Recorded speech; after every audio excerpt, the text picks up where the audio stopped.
Ladies and gentlemen, this Red Gaming Tentacom video, we're going to be further discussing the programmability and the ease of programmability of the PlayStation 4.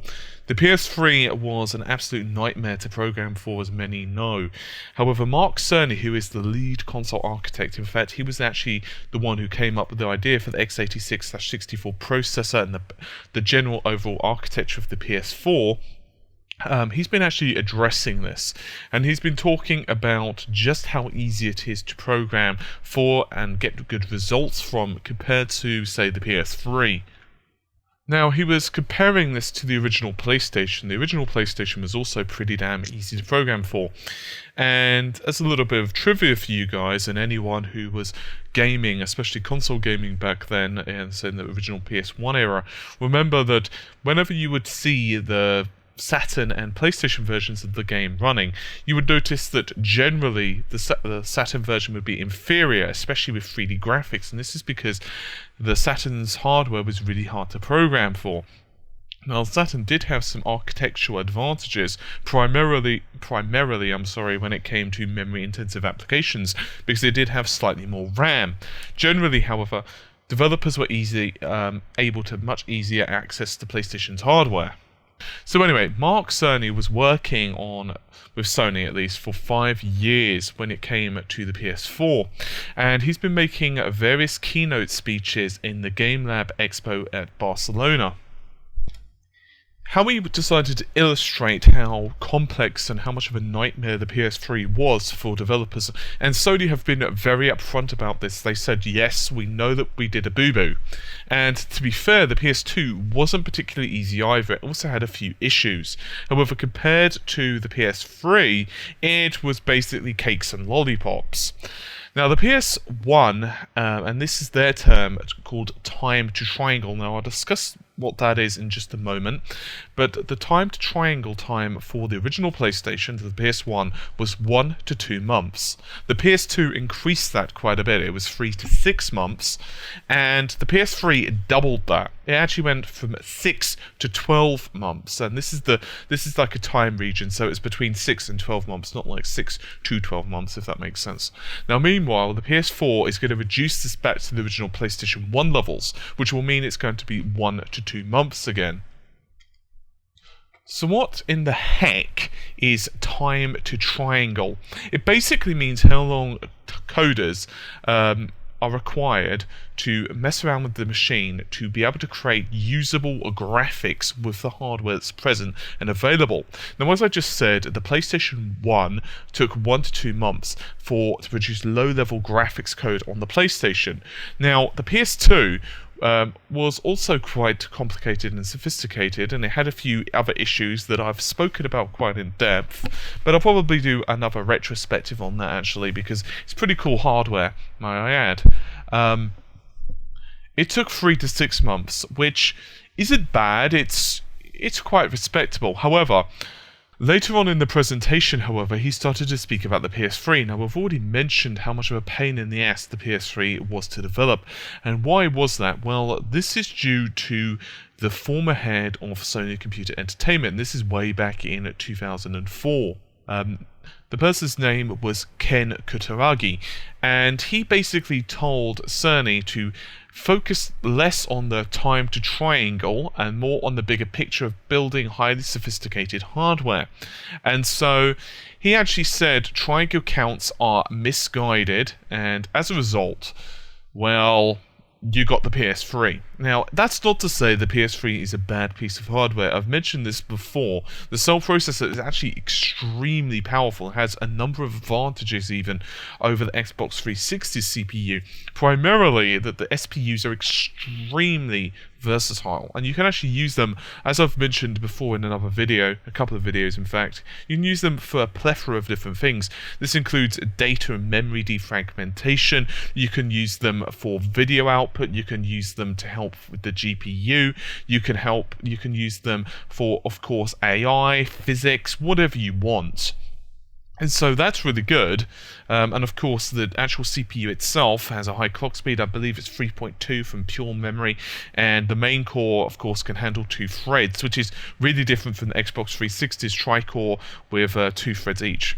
Anyway, so However, he actually says that the creation of the PS3 and what they did with the PS3 was clearly a mistake. The problem was that even the first-party PlayStation studios, so in other words, the ones that worked very closely or owned, of course, by Sony themselves, they were struggling with the hardware. They were just scratching their head and saying, well, this is an absolute nightmare to work with. And of course, that meant that the third-party teams are also having even more of a difficult time. Imagine companies like Capcom and EA and all these other companies. They were also struggling because it became a massive issue of, well, you guys even work with Sony, and you're having problems, and so what the hell hope do we have? And it was an absolute mess. By the way, sorry guys if I'm not 100% clear, my voice might be a bit off on this video. I've mentioned yesterday I'm suffering from hay fever. There's absolutely nothing I can do about it. I have taken medication, but even so, it is a pain in my buttocks.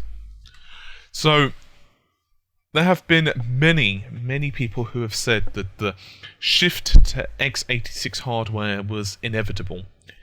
And of course, back in 2007, Cerny began to research it. He actually spent the entire holiday of 2007 doing this. And he wanted to make sure and see if it was possible that next generation consoles could be easy and simple. And what he did is in 2008, he sent basically a questionnaire to third parties and asked them what they wanted for future hardware. Now, we've been into this before a little bit, but the purpose of the questionnaire was basically to get an idea of what they wanted for future hardware rather than telling them. Now, he actually spoke with more than 30 teams around the world, which is a pretty substantial number, to be honest with you, and said that the most popular request from developers was unified memory, and that was an actual requirement which the PS4 team fulfilled. In other words, they put that as one of their goals, and they said, well, this is basically what we need, and we'll work around that. Now, as a slight dig at Microsoft, if you will, not that Sony would ever do such a thing, of course, Cerny also said that the company themselves were tempted with an EDRAM chip on the system. The idea behind this was to increase the memory speeds even further beyond the GDDR5 RAM. However, they decided, you know what, we're not going to go this direction, because they decided that it would actually make more work for the studios to get up and running. And he is even quoted in saying the straightforward approach we have gives us excellent day one performance.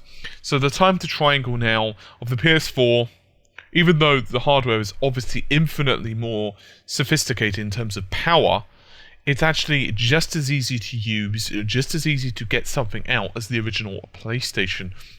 And of course, that means for smaller developers, indie developers especially, that's fantastic. That basically means that indie developers do not have to worry so much. That means that they can actually focus on making games. Now, obviously, there are going to be system optimization issues that they're still going to have to deal with, especially if you're pushing the hardware to the limits. But if you just want to do something basic, the theory is if you're just trying to get something on screen, you should not be worried for 6 months to just get something on screen. That's absolutely atrocious on any stretch of the imagination. And so Sony obviously just said, you know what, we want to make this simple as possible. Now, it's actually quite ironic that they took this dig, well, not ironic, but as I said, they did make this dig at Microsoft with the embedded RAM, and obviously Microsoft themselves embedded ESRAM because of the whole DDR3 in the system, and basically they embedded the ESRAM as a way to supplement the memory bandwidth that's available for the system, because obviously the memory bandwidth on the Xbox, if it was just using the DDR3 RAM, simply wouldn't be enough to be able to keep up with the graphics cores. Now obviously the Xbox One does have less graphics power available from it from the PlayStation, so we'll have to see how that goes.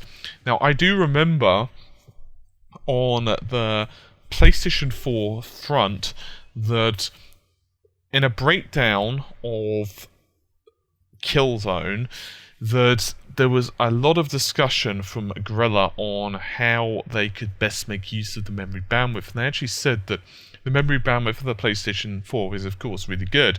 By the way, guys, just in case you've not seen it, I have done a really in-depth video on this, both of the lighting and of the actual hardware and how they used the various aspects of this on not only the YouTube channel, but also I've wrote it down and got screenshots and everything on 2 articles on redgamingtech.com as well. So by all means, you can check those out. Anyway, Gorilla themselves said that memory bandwidth is still a small issue on the PlayStation 4. You can't waste it. Because bear in mind that, okay, they have all this memory bandwidth, but at the same time you've got all this graphical power that also needs that memory bandwidth, so you can't just waste it, because otherwise, if you're wasting it, and you could simply throw away memory bandwidth by not being efficient, then that means you've got an imbalance, yeah? That means that basically you've got more memory bandwidth than what you can ever use because your graphics hardware, just is simply not powerful enough to take advantage of it. On the PS4, they've gone with a more balanced approach. Regardless, Sony are winning some kudos from big developers even. I mean, even companies like EA are going to appreciate this because, let's face it, we've been speaking a lot recently about DRM, always online requirements, piracy, used games, but a lot of this really comes down to one thing: cost, profit, and there's no getting away from it that games are becoming increasingly expensive to produce. So if you can go from, let's say a game average development, if the hardware is harder, just for example, let's say the average game development was, say, 2 years, just throwing an arbitrary figure in there, and then you could get that down to, say, 18 months, once again, just using arbitrary figures. That means a hell of a lot less time in production. Now, obviously, that's not the same for all teams and so forth, and it depends what you're doing, but still, the easier it is to be able to bug test, to be able to show something off, even that's pretty important, because the longer it takes to be able to even show something on screen, the harder it is for the PR guys to start doing hype. And of course, it also means other little issues, such as, say, bugs, which are harder to fix. There are all these little concerns, which the harder the hardware is to utilize and use properly, the more you get into it. That's not to say, as I've said, the PlayStation 3 hardware is not really good. After all, it is doing stuff like Uncharted 3, The Last of Us, and of course God of War. It's a simple case, though. You really need to know what you're doing with it, but if you can utilize it efficiently and effectively, it is really good. It's just, well, you spend a long ass time to use it. Anyway, that's just about it for this particular video. It's been fairly short for a Red Gaming Tech one, but regardless, I am going to hopefully see you around soon.